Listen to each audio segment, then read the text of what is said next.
What does an oxygen sensor do? Welcome to Mercie J Auto Care, where compassion and craftsmanship come together.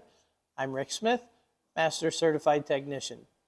Now, the reason this question came up is because I have elderly parents, and my wife and I were concerned about their oxygen levels. And so she wanted to get one of those things that goes on your finger to measure the oxygen level in your blood. So she Googled oxygen sensor. None of these came up. This is what came up. Now, what an oxygen sensor does is it gives feedback to the computer. So the computer commands a certain amount of fuel through the injectors to go into the engine. And then based on the amount of oxygen in the exhaust, that tells us how much fuel was in there. Was it fully burned, or was it too rich, too lean, that sort of a thing.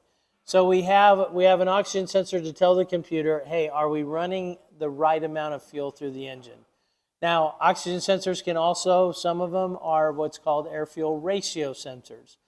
A little bit different, but the bottom line is we have to have the right amount of fuel so that the car runs well, gets good fuel economy, but also so the catalytic converter can work properly.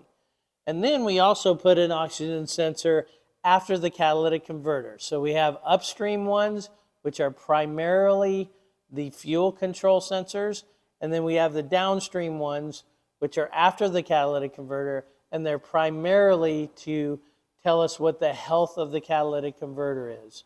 So they're basically feedback sensors to tell the computer, is everything working well or not? And they sense the level of oxygen in the exhaust. Thanks for watching, and until next time, safe travels and blessings to you.